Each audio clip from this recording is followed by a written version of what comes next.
Olá, irmãos amados e interessados em conhecer as verdades bíblicas. Você seria capaz de responder quando começou a igreja com a doutrina e esperança que temos nos dias de hoje? O cristianismo, a igreja cristã, no conceito atual, tem o mesmo formato da igreja de Atos 2? Olá! Meu nome é Valcir Rocha e hoje nós daremos início ao capítulo 3 do livro de Atos. E neste estudo nós faremos uma reflexão sobre o que diz no verso 1 do capítulo 3. Pedro e João subiam ao templo para a oração da hora nona. Sabemos que a hora nona aqui dita é 3 horas da tarde. Mas a pergunta é: o que eles estavam fazendo, seguindo os costumes dos judeus? Por que os discípulos perseveravam unânimes no templo? Se eles já estavam vivendo a nova aliança, a primeira aliança não deveria ser considerada antiquada e envelhecida e prestes a desaparecer? Porém, o que podemos ver no início do livro de Atos não é o estabelecimento de uma nova aliança, mas a restauração da antiga aliança com o seu templo, seu culto e ordenanças. No templo ainda se praticava a circuncisão, os cerimoniais de purificação, os sacrifícios de animais pelos pecados, o sacerdócio e a observância dos ritos da lei. E Pedro, João e todos os que haviam crido perseveravam unânimes no templo. Será que eles observavam os ritos batismais para se purificarem ao entrar no templo? Será que eles ainda estavam oferecendo sacrifício por seus pecados e pelos do povo? Será que era exigida a circuncisão para fazer parte desse pequeno grupo de crentes? Cremos que sim. Cremos que se houvesse uma mulher grávida entre eles, a criança, ao nascer, seria circuncidada, apresentada no templo e orientada a realizar todos os rituais e sacrifícios que a lei exigia. Eles perseveravam no templo, observando todos os rituais de purificação e ordenanças da lei. Mas e a circuncisão de Cristo, não feita por mãos humanas? E o sacrifício de Cristo por nossos pecados? Cremos que nenhuma dessas coisas havia ainda sido revelada aos apóstolos. Já estamos há alguns meses da morte e ressurreição de nosso Senhor Jesus Cristo. Porém, a mensagem da vinda de um reino para a nação de Israel ainda era a mensagem anunciada pelos discípulos. E a condição era perseverar até o fim. Perseverar em todas as ordenanças e preceitos que a lei de Moisés estabelecia para a nação de Israel.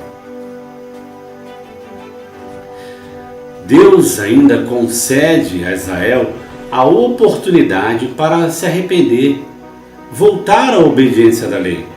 Dessa forma, receberiam a promessa de ser o povo de Deus. Mas essa é a última oportunidade. E em breve veremos que Deus não tratará mais com Israel como um povo separado.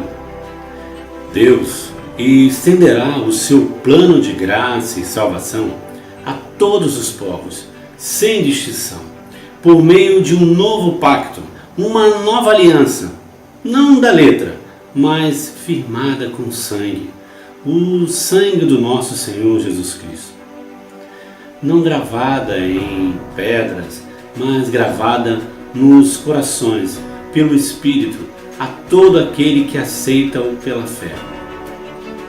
Fique conosco, faça você também uma boa confissão.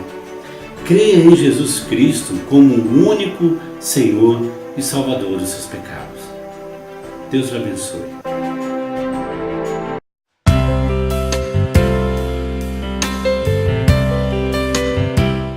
Olá, irmãos amados e interessados em conhecer as verdades bíblicas. Você já pediu um milagre para Deus com muita fé e sinceridade e o seu pedido nunca foi atendido? Você já consultou algum pastor ou líder espiritual sobre por que meu pedido não foi atendido? E a resposta foi: você deve estar sendo infiel em alguma coisa, dízimo, frequência nos cultos ou algum pecado. E ainda que você seja capaz de dizer, como o jovem rico, tudo isso eu tenho observado, que me falta ainda? Eu já ouvi líder espiritual dizendo, o que falta para você é fé. Você não está pedindo com fé. Meus irmãos, a Bíblia nos ensina que Deus é bom. Deus há de suprir em Cristo Jesus cada uma de nossas necessidades. E que Deus sabe nossas necessidades antes mesmo de pedirmos. A Bíblia também ensina que, quando pedir, peça-o com fé. E tudo quanto pedirdes em meu nome, isso farei. Mas será que qualquer coisa mesmo? Qualquer coisa, se você pedir em nome de Jesus, lhe será concedido? Esses dois últimos versículos, com certeza precisam de uma contextualização, dentro do tempo e das razões a quem foi dito. Quando Jesus disse ao cego, vai, lava-te no tanque de Siloé. Não é qualquer cego que se lavar no tanque de Siloé que será curado, mas apenas aquele cego a quem foi dito isso. Assim também, quando Jesus diz, pedireis o que quiserdes e vos será feito, ele diz isso aos discípulos. E indica também o tempo em que isso aconteceria. E o tempo indicado eram esses dias da vinda do Consolador. Os dias de Atos que estamos estudando, os dias da ação do Espírito Santo por meio dos apóstolos. Aqui em Atos, no capítulo 3, que é o texto do nosso estudo de hoje, vemos no verso 2 que era levado um homem, coxo de nascença, o qual punham diariamente à porta do templo chamada Formosa, para pedir esmola aos que entravam. Vendo ele, Pedro e João, que iam entrar no templo, implorava que lhe dessem alguma esmola. Pedro, fitando-o juntamente com João, disse, olha para nós. Ele os olhava atentamente, esperando receber alguma coisa. Pedro, porém, lhe disse, não possuo nem prata, nem ouro, mas o que tenho, isso te dou. Em nome de Jesus Cristo, o Nazareno, anda. E tomando-o pela mão direita, o levantou. Imediatamente os seus pés e tornozelos se firmaram, de um salto se pôs em pé. Passou a andar e entrou com eles no templo, saltando e louvando a Deus. Viu-o todo o povo a andar e a louvar a Deus, e reconheceram ser ele o mesmo que esmolava, assentado à porta formosa do templo. E se encheram de admiração e assombro por isso que lhe acontecera. Pedro ainda acrescenta no verso 16, que a fé em o nome de Jesus restaurou a saúde daquele homem. fé de quem? Do coxo? O coxo pediu para ser curado? Vemos que quem tinha a fé que vem por meio de Jesus eram os apóstolos, Pedro e João. O coxo pediu apenas esmola. Ele nem estava pensando em cura. Eu diria que ele já estava conformado com a sua condição de coxo. Mas para que Deus fosse glorificado, Deus escolheu os apóstolos para que, pela fé, tudo quanto pedirdes ao Pai em meu nome, Ele vos conceda. Olha só que interessante. Jesus diz que não fostes vós que escolhestes a mim. Pelo contrário, eu vos escolhi a vós outros e vos designei para isso. Então, se a bênção que alguém promete em nome de Cristo não acontece na vida das pessoas, não ponha a culpa nas pessoas. Não é falta de fé delas, mas é prova evidente de que esse alguém não foi escolhido para isso. Lembre-se, não depende de quem quer ou de quem corre, mas de usar Deus a sua misericórdia. Meus irmãos, é importante repetir que Deus é bom, que Ele há de suprir em Cristo Jesus cada uma das nossas necessidades e que Deus sabe nossas necessidades antes mesmo que nós pedimos. Porém, os sinais aqui feitos no livro de Atos são mais do que atender à necessidade dos santos. São sinais que manifestam a glória de Deus para o que estava por vir, o reino. Todos os sinais feitos tinham o objetivo de atrair a atenção dos ouvintes para uma pessoa e uma mensagem que seria divulgada logo a seguir. Então, o sinal testificava que a pessoa e a mensagem vinham de Deus. O beneficiado era apenas um instrumento para que nele se manifestem as obras de Deus. Lázaro não tinha fé para ser ressuscitado. Morto não tem fé. Jesus também curou 10 leprosos. Apenas um voltou para agradecer. E os outros 9 que foram ingratos, eles perderam o benefício da cura? No próximo estudo, nós continuaremos falando sobre a história do coxo aqui de Atos no capítulo 3. Você entende o que significa pedir algo em nome de Jesus Cristo? Ou fazer um sinal em nome do Senhor Jesus? Os apóstolos, eles tinham autoridade para fazer isso. Foram escolhidos para isso. E nós? Fomos escolhidos pelo Senhor Jesus Cristo para fazer o que em seu nome?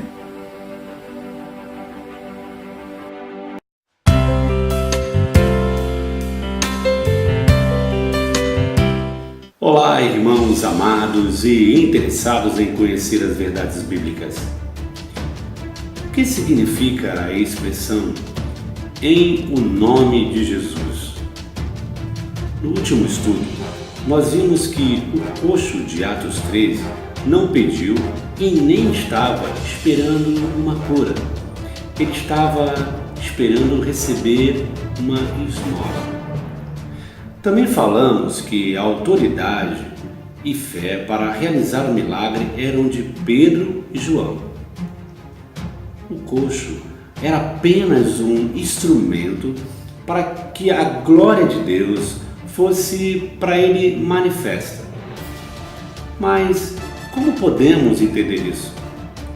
Como entender que o que estava acontecendo nos dias de Jesus e também nos dias de Atos dos Apóstolos não eram meras manifestação da bondade e cuidado de Deus para com os seus filhos, mas sim sinal da chegada do reino de Deus. Para entender que estes sinais eram mais do que suprir as necessidades daqueles que confiam no Senhor, que eles eram a manifestação do reino de Deus para Israel. Nós precisamos entender o que significa a expressão "em meu nome". Jesus diz aos discípulos: "Tudo quanto pedirdes em meu nome, isso farei". Tudo quanto pedirdes ao Pai em meu nome. E o que significa pedir em o nome de Jesus? Significa pedir com a autoridade de Jesus, ou como se você fosse o próprio Jesus. Um bom exemplo para entender a condição de exercer algo em nome de é a função de embaixador. O embaixador é o representante do seu país em outro território. Então, na ausência do presidente, o embaixador representa os interesses do seu país, como se ele mesmo fosse o próprio presidente. Mas não é. Ele assina papéis, ele fala, faz coisas em nome do presidente ou com a autoridade do presidente. Sendo assim, pedir em nome de Jesus exclui qualquer possibilidade de pedir em benefício próprio. Portanto, quem pede carro, casa, propriedades ou mesmo uma cura para si ou para um amigo, não pede em nome de Jesus, mas pede para Jesus e pede em benefício próprio. Isso não significa que seu pedido não será atendido. Ele pode até ser atendido por conta da bondade, misericórdia, amor e graça de Deus. Porém, é equivocada a crença de que, ao proferir as palavras em o nome de Jesus, como que em um passe de mágica, eu peço o que o meu coração desejar e Deus, como um gênio da lâmpada, entenderá meu pedido. Isso é superstição, é barganha e é ofensivo a Deus. Deus não faz o propósito com ninguém. Deus não negocia com ninguém. E Deus realiza a sua vontade conforme Ele determinou, e não nós. Deus concedeu aos apóstolos a autoridade de fazer os mesmos sinais que Jesus, e até maiores, em nome de Jesus, como se eles fossem o próprio Jesus. Por isso, quando o povo correu atônito para junto do pórtico chamado de Salomão, Pedro diz: "Por que vós maravilhais disso? Ou por que fitais os olhos em nós como se pelo nosso próprio poder ou piedade tivéssemos feito andar o coxo?" Pela fé, o nome de Jesus esse mesmo nome fortalece este homem que agora vedes e reconheceis. Sim, a fé que vem por meio de Jesus deu a este saúde perfeita na presença de todos vós. O milagre aconteceu não por escolha do coxo, nem por escolha de Pedro ou João, mas por vontade em nome de Cristo. Pedro diz: "Israelitas, aquele a quem vós traístes e negastes perante Pilatos, quando este havia decidido soltá-lo, o Deus de Abraão, de Isaque e de Jacó, o Deus de nossos pais, glorificou." Pedro prega a cruz de Cristo como condenação para Israel, quando diz: "Negastes o santo e o justo e pediste que vos concebessem um homicida. O milagre não aconteceu por causa do pedido do coxo e nem por conta de orações por ele feitas, mas para conferir a autoridade às palavras de Pedro e João. Pedro e João acusam Israel de matar o autor da vida, a quem Deus ressuscitou dentre os mortos. Do que são os apóstolos agora testemunhas? O sinal veio para conferir a autoridade e veracidade aos testemunhos dos apóstolos. Diante disso, poderíamos dizer que Deus tem todo o direito de revogar todas as promessas feitas a Israel, com respeito ao reino que haveria de vir. Porém, veremos no próximo estudo que Deus é longânimo e oferece mais uma vez a oportunidade de arrependimento a Israel. Fique conosco e até o próximo estudo. Graça e paz.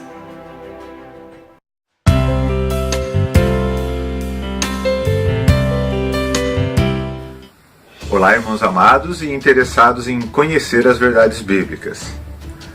O povo de Israel e as suas autoridades, eles sabiam exatamente o que estavam fazendo ao crucificar o Senhor Jesus? Ou eles fizeram por ignorância?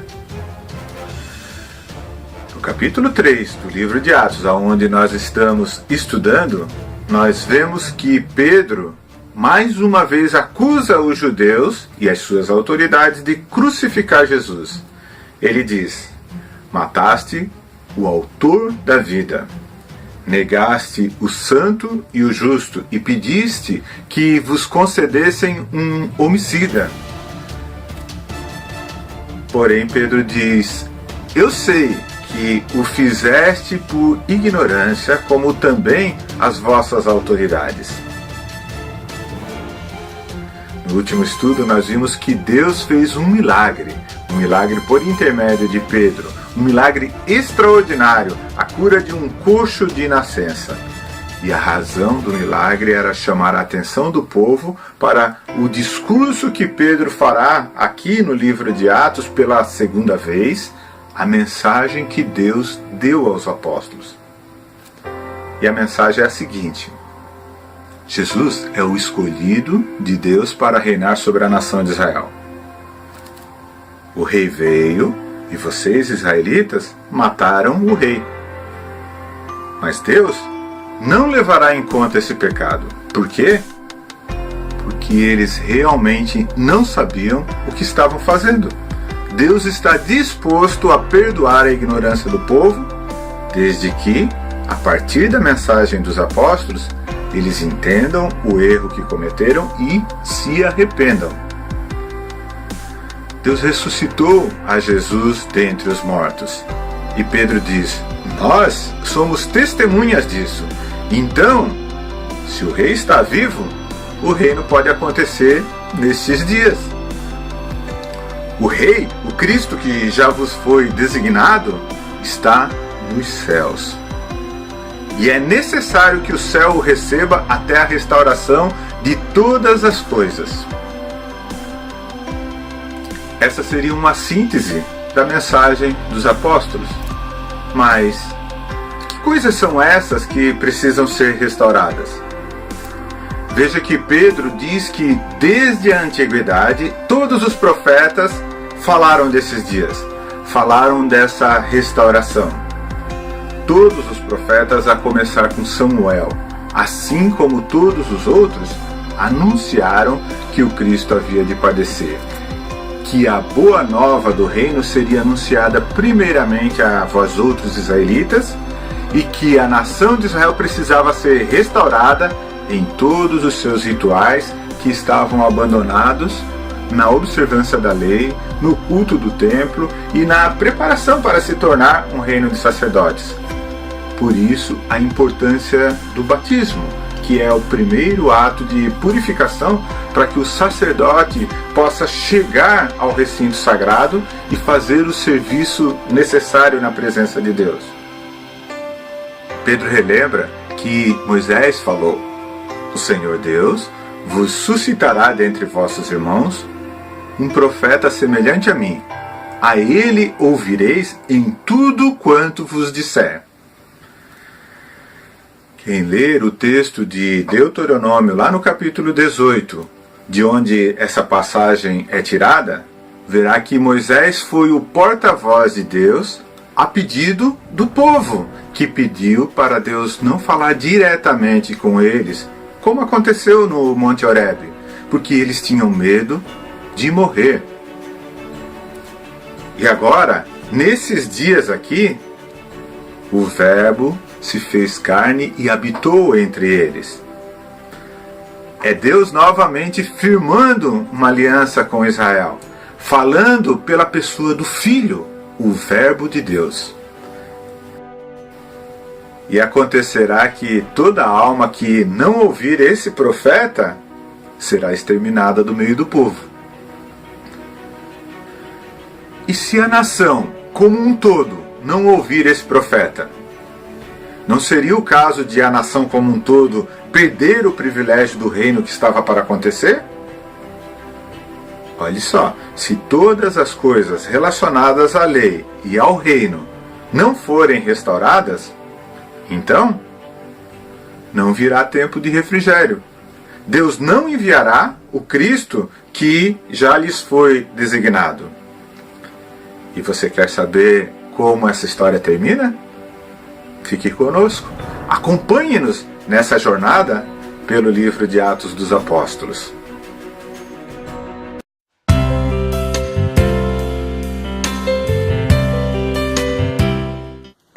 Olá, irmãos amados e interessados em conhecer as verdades bíblicas. Hoje é dia de revisão.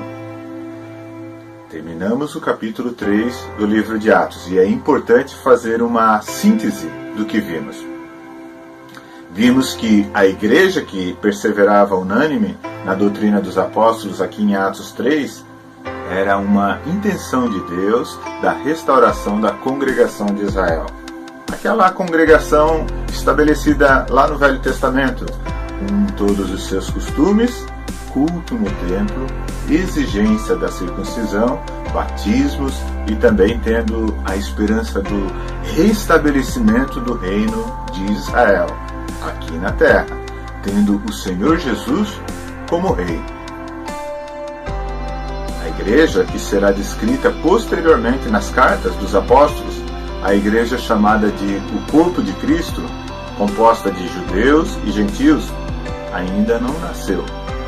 Por isso, a fé que eles tinham aqui em Atos 3 é de que eles eram o povo de Deus, Israel, e eles precisavam converter o restante da nação e se preparar para a grande tribulação, onde os gentios eram os inimigos que iriam atacar a nação de Israel, que seria protegida pelo seu rei, Jesus.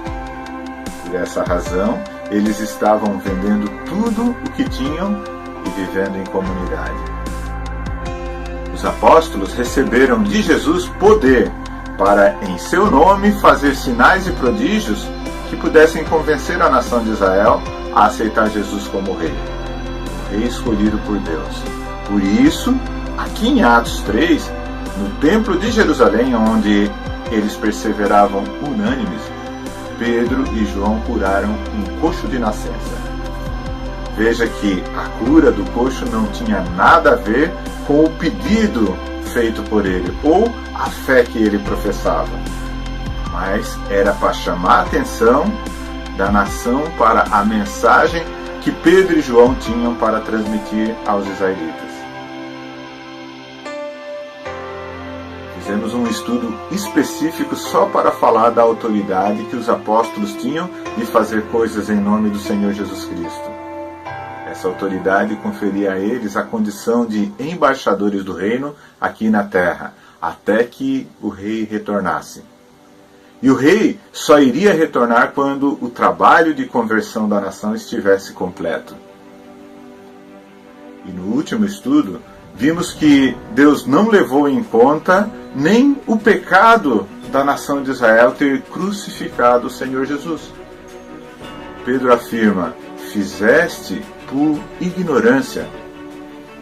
Embora a rejeição do Filho de Deus seja um pecado cruel cometido pelos israelitas, Deus diz que os profetas já haviam anunciado que o Cristo havia de padecer. Então, o reino virá, porque o Cristo que foi morto está vivo. Será que a nação de Israel irá aceitar esse evangelho do reino? Será que serão restauradas todas as coisas em Jerusalém, no templo e no sacerdócio levítico, como Deus deseja? No próximo estudo, veremos a reação das autoridades de Israel. Venha conosco estudar o capítulo 4 do livro de Atos dos Apóstolos. Olá, irmãos. Eu gostaria de convidar você a curtir a nossa página e acionar o sininho de notificação. Desta forma você será avisado sempre que um novo vídeo for publicado. E também gostaria de convidar você a participar da nossa lista de transmissão pelo WhatsApp. É só mandar uma mensagem para o nosso número, dizendo: quero fazer parte da lista de transmissão. Assim você receberá diariamente vídeo e notícias do Ministério Graça no Brasil. E será convidado a nos ajudar com ideias para os próximos vídeos. Até o próximo estudo.